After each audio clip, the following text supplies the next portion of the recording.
not doing it again.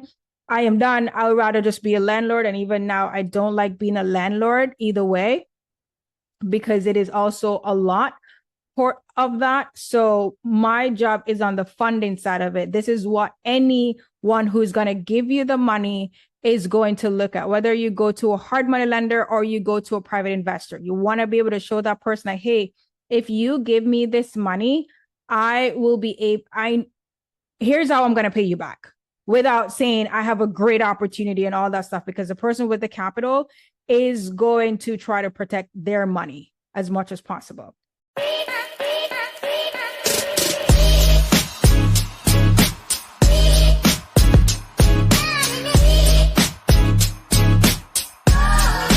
So I'm just going to do a quick analysis. Are you guys seeing my screen? Yes. Okay, perfect. I'm just going to do a quick analysis. The goal here is we're putting in numbers, just random stuff. But the goal is to show you how to approach the money side of it. One of the biggest thing that I see on my end when it comes on to funding is persons don't know how much their project or that flip is going to cost them.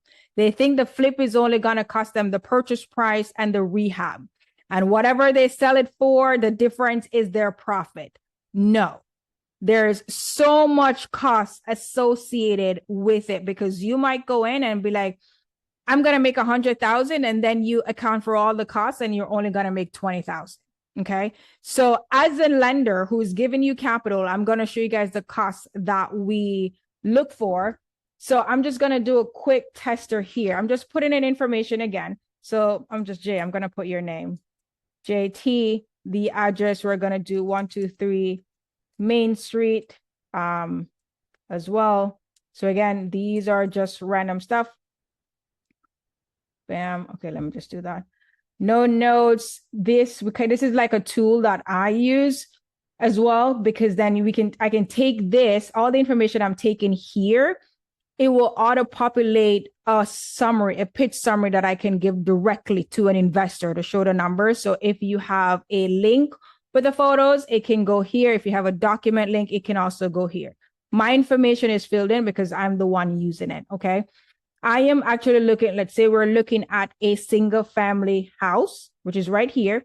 Let's say the single family house is $150,000. The ARV, let's say that's going to be 400,000. And the rehab is going to be 50,000. Okay. Actually, let's even put 70,000 for the rehab.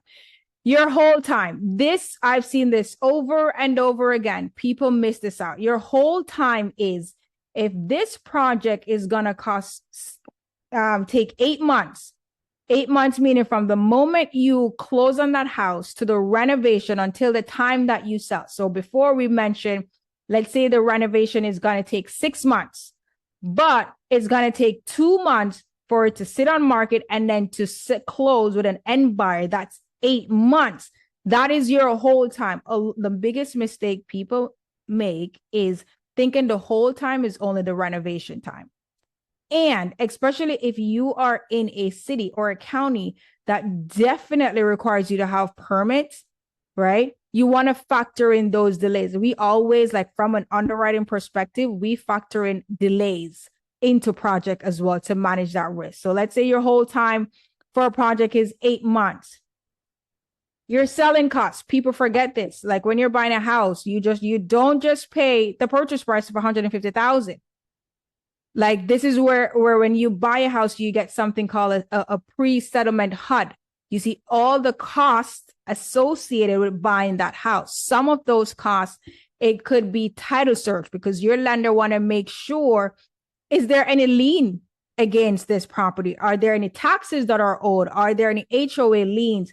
Then you have to pay the title company for doing all the paperwork and putting stuff together. You want to pay the attorney for drafting the closing docs, all those things. On average, and this is where you can also ask your realtor or your local title company, right? Hey, on average, if I should buy this house with this price range, what is my closing cost? On average for us, what we recommend is anywhere between 1 to 2% or 1 to 1.5%, right? So that way, let's say we use 2% there. and you put in 2%. So if the house is 150, it's calculating the 2% is, let me try to zoom my screen in. There you go. It's gonna calculate this to be 3,000. Now your selling costs or your exit costs, and this is also another big thing that persons miss out. If you are going to sell a property, there is a cost to sell, right? On average, for our underwriting, because we don't know how the transaction is going to go, we're going to put anywhere between 6 to 7% just to be safe. Now, that includes the agent commission to the seller agent, which is you. If you're selling the house, you got to pay your agent. And then the buyer, you may have to pay their agent cost as well. You may have to pay closing costs or half of it, depending on what that negotiation is. For us, we just assume worst case scenario and we will do 6 to 7%. So for example, let's say I put 6% of your selling costs right here. Also, if you are looking to do the BRRRR method, which is you're going to buy it, renovate it, rent it, and then refinance. Refinance is not free. There's also a cost associated with refinance, right? So for us, if it's a refinance, we will put, 5% to be safe. Here's the thing. Nothing is wrong. If it's cheaper, if you budget 5% and it costs you 2%, that means that extra 3% goes in your pocket. That's all that it means. That is it. It's better you're over prepared with your numbers than you underestimate what the project cost will be. Okay, so I saw a question there as well. So everyone following so far? Okay, because I know this can be a lot, but it's literally what you guys need to make sure you put in with your numbers because you find the deal, right? Property taxes. Oh my God, I've seen this again. People leave out your property tax when you are buying a property and you have to pay taxes on it.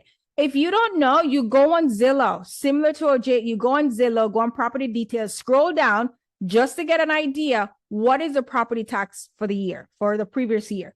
Put that number in. Same with the insurance. Put that number in. It is associated with the project cost. So let's assume $4,000 in taxes. Maybe insurance is $1,500, right? Bingo. Reserves or contingency. Jay, you had a question. Yes. So when you're talking about insurance, this is for flip or how? Because when you're talking about flip, it is by builder's risk insurance. Builder's risk, yes. Way expensive than 1,500. Oh It's yeah, that's almost way like 2% of the ARV. Yeah. So even that's I thank you for pointing that out. So I just put this 1,500 just for number's sake. So depending on the type of reno, the reno that you're doing, one, and the time frame of it, it will depend on the insurance, right? If you are having possibly, like if you're going to do the BRRRR method, I know some investors will just get a homeowner's insurance policy on it. If they're doing like a duplex or something, they're going to live in one unit and renovate the next. So it just depends, what are you using that asset for? If you are only going to have it for 6 months, then you do a builder's risk insurance policy as well. Now, what you want to do is find a broker as well. That is very helpful. I use that when getting any insurance as well. I just have a broker to tell them what exactly I'm going to use that asset for. If it's for reno, if I'm going to have persons living on it, that way they get me the best quote and coverage. So that's something that you always want to factor in. Got it. So you want to factor that in, but especially when it's the lending portion of it, people miss out these numbers, and the property tax and insurance can hit you really bad. Okay. Reserves and contingency. And again, this is coming from someone who every time someone asks us for money and they're like, but it's a good deal, and we run our numbers, they miss out the reserves and contingency. Your flip is not going to be 100% perfect. You are going to go over budget. Something is going to pop up where you're going to need additional capital. Preference for us, again, we account for 5 to 10% for reserves and contingency. If we don't use that, Amazing. That is okay. That means that extra 5 to 10% we set aside, that money goes in our pocket, but we set aside for the worst case scenario, because why? It always happened. I don't think I've ever heard a flip went perfect in like a really long time, where the budget was 50. Oh, we spent exactly 50,000 on the dot and everything was perfect. Never, right? So let's say this contingency, let's say 5% is 15, let's do 15,000. Again, this is just for numbers sake, okay? So that's why I gave you the percentage. You can do 5 to 10%.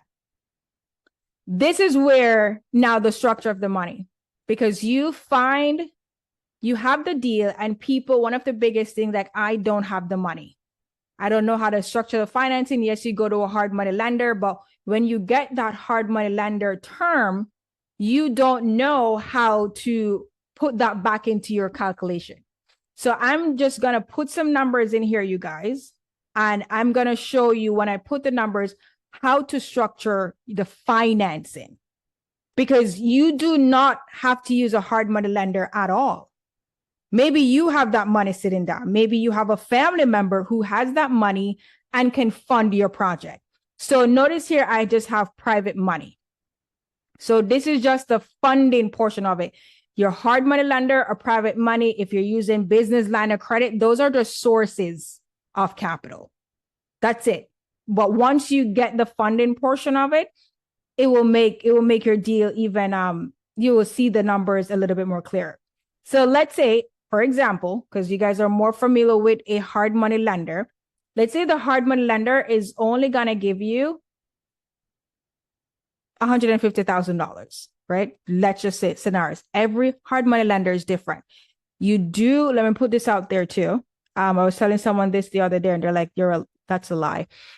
You do have hard money lenders who fund 100% of the purchase and 100% of the rehab. Here's a caveat. Even if you're new, here's a caveat. You're just going to pay a really high interest rate and you're going to pay a lot of points up front. When I did my first ever deal, I had a hard money lender who gave me 100% of the purchase, 100% of the rehab, and it was at 15%. And this was in 2021. And you still have hard money lenders who do that. It's just going to cost you to do that. Now it's up to you to decide, can my deal pay that 15%? Or do I want to pay the money out of pocket?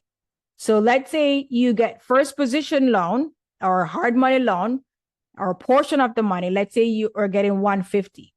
Let's say there's a points up front, typically 0 to 2% on average, you guys.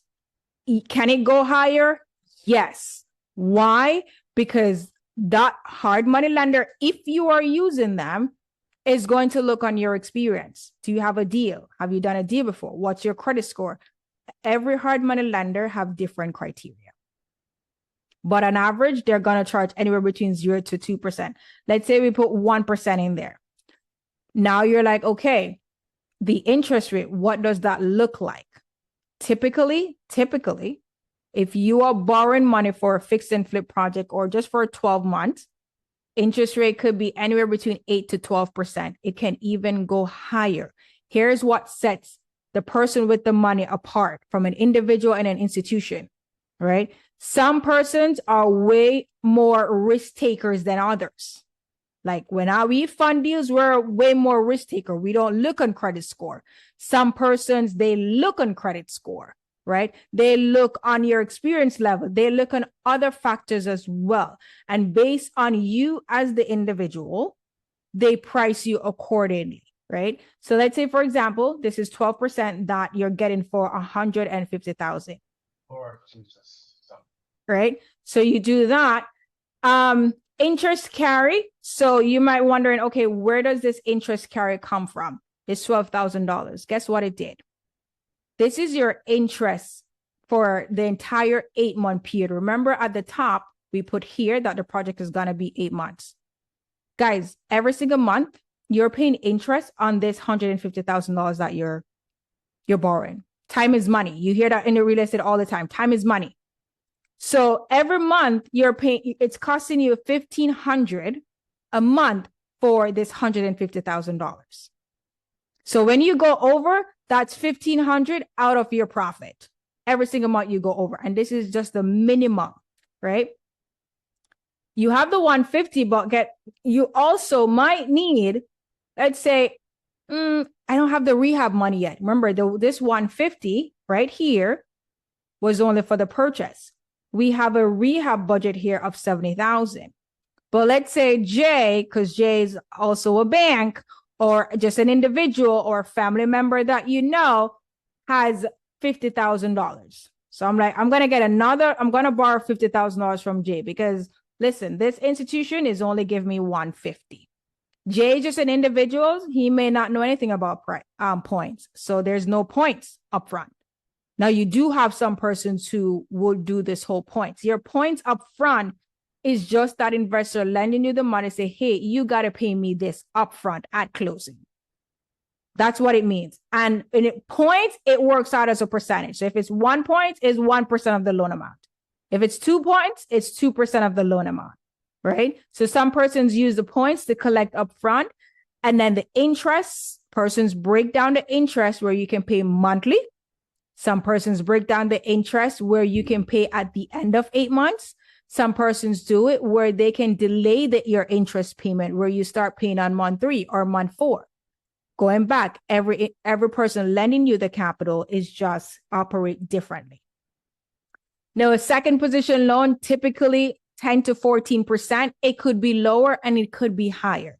It just depends on the risk of that person. Let's say we put in 10%, for example. What I also want to disclose here, because I hear it all the time, persons confuse it. You might hear 10%. It could mean 10% annual. You have 10% annualized and you have 10% flat. Now you might be wondering, what does that mean? When you hear annualized, you want to find what is the monthly interest rate. So this right here, here's an example. This is 12% for the $150,000. If I'm only doing the project for 8 months, I need to figure out what is the monthly interest rate. Right? So what you do, and if you guys have your phone, you can take out your phone and take out your calculator, put in your calculator 12% times $150,000. And if someone could drop in the chat what that amount is. 12% of 150,000, or can unmute yourself and put that and say what that amount is. 12% of $150,000. How much money is that? 18,000. Oh, thanks, Jay. 18,000. Okay. So if what that is saying, hey, annualized mean it's for an entire year, 12 months. What this is saying, if I have a project for 12 months, I'm paying a total interest of 18,000. But are you taking the project for 12 months? You're only taking it for 8 months. So now you want to figure out, okay, how do I find the monthly? So if 18,000 is for the entire year, there's 12 months in a year, divided 18,000 by 12, you're at 1,500 a month. It's right here. 1,500 a month. And that 1,500 times 8, because again, we're taking the project for 8 months. If it's 6 months, it's a 1,500 times 6. Are you guys following so far? It's numbers that you need to understand, but any questions before I continue? All right, perfect. Okay, so we put that in. There are other costs associated with your project. For example, lender have fees, but a lot of times if you don't have the term sheet from your hard money lender, you won't know their fees as yet. And that is okay when you're running your analysis. That is okay. That's why you want to make sure you have a good spread. Some of those additional costs, you have lender fees, you have doc prep fees, you have processing fees, you have underwriting fees, right? But you get those once you get the term sheet. But this is just a basic thing that you're going to look for. I'm going to just run this deal real quick. So based on the numbers that we put in, hold on, it says this deal is about 83% ready to pitch to an investor or a hard money lender. It just depends where we're getting it from, okay? One of the main things that says the loan to ARV first position is 37.5%. So it's well inside the safe zone. What that means is if the ARV, right, is about 400,000, if someone lends 150, it's good. That means the housing market would have to crash, you guys, for that person to lose their 150,000 because you have a spread. If the ARV was 450 and we're borrowing 150, right, you still have a $300,000 spread as well.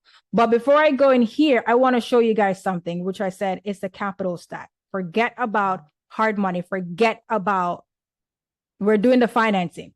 Your project costs $282,500. Okay, Keleisha, where did you get that number from? Let me show you where you got that number from. Your purchase price is $150,000. Your renovation is $70,000. Your acquisition cost, 2% is $3,000, right? Your selling cost, because it's a fix and flip, 6% of the ARV is $24,000. You see how quickly this is adding up? It's adding up real quick. Your property taxes is $2,667.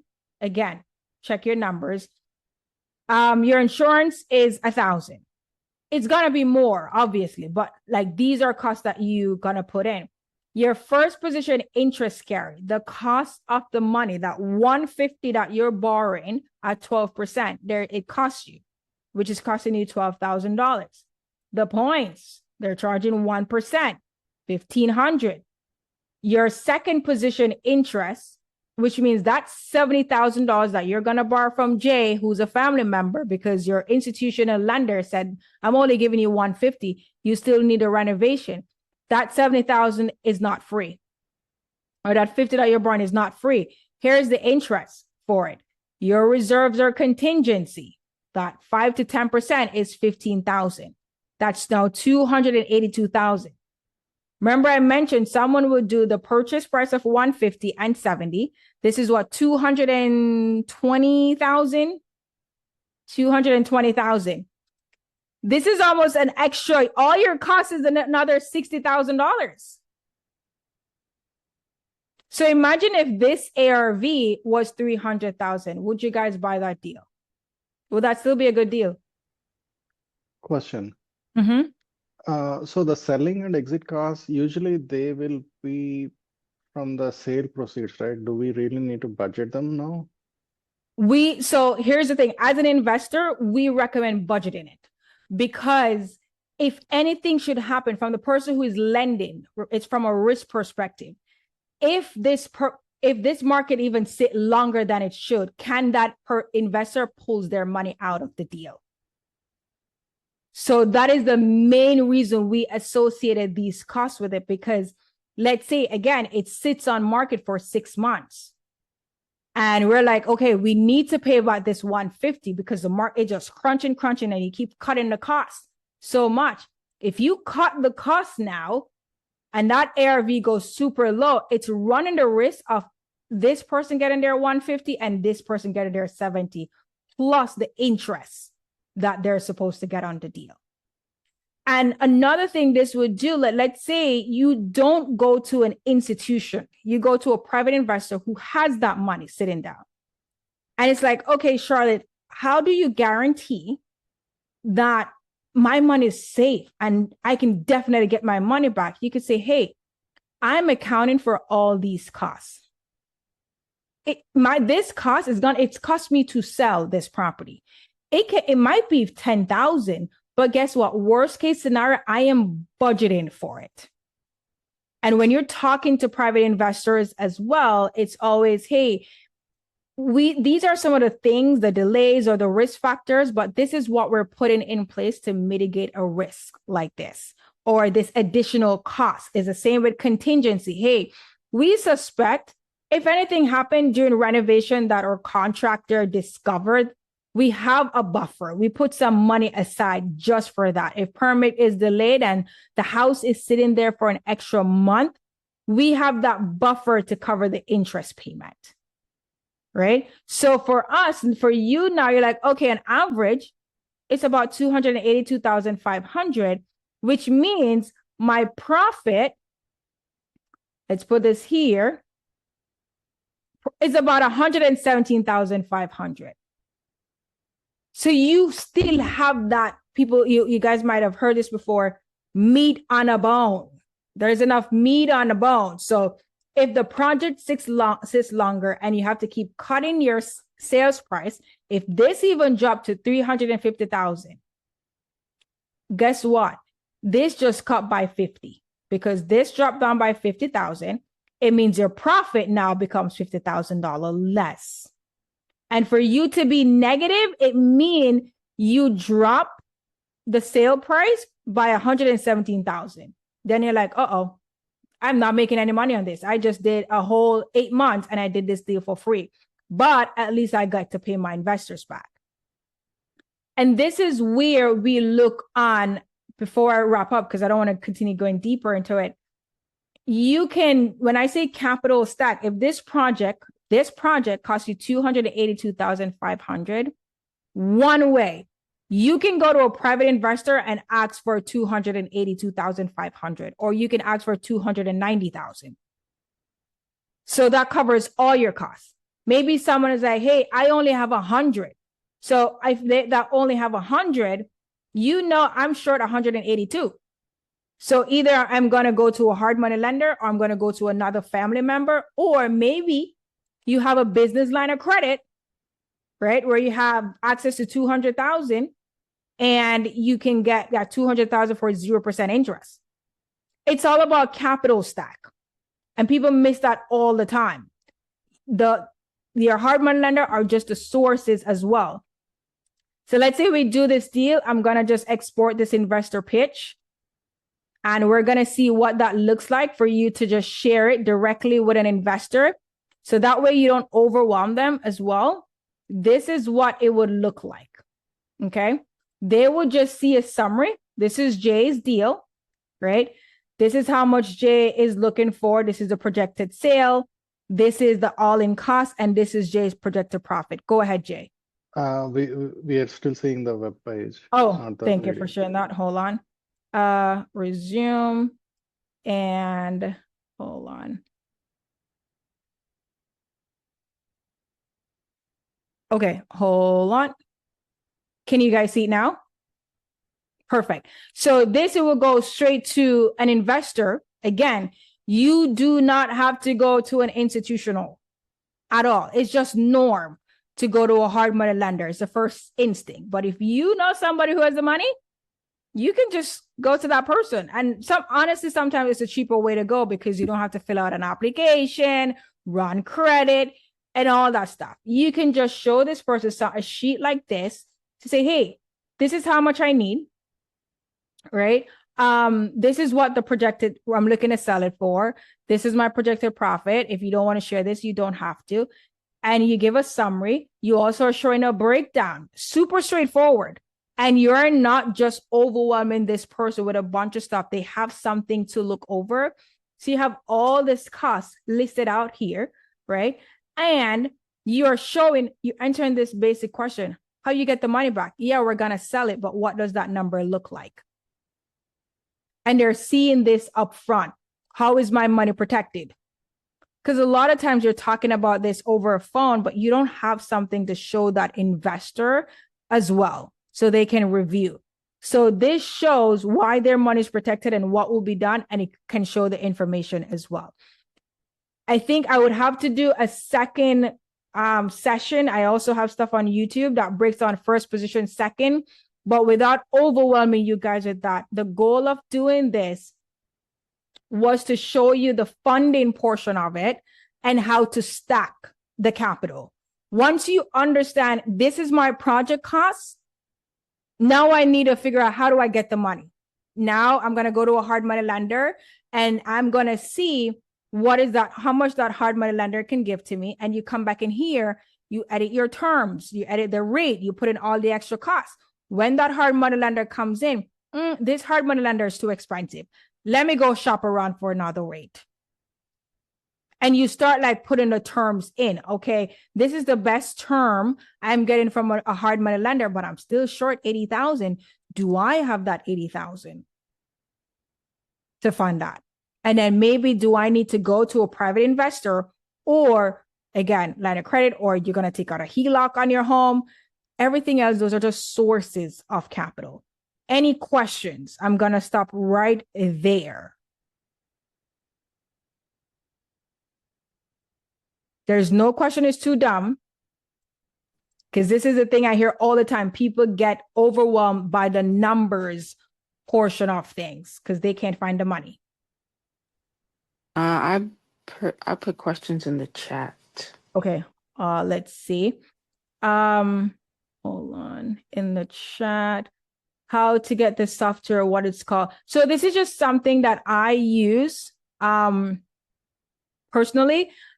27 bucks a month or something like that. Because what it does, it stores every deal that you underwrite. So every time you underwrite a deal, it stores it, and you can get this entire summary to an investor. You also get an analysis, like a PDF. Let me see if I can do that real quick. But it allows you to play around with the numbers to see how to structure stuff. So you see how this, are you seeing this right here?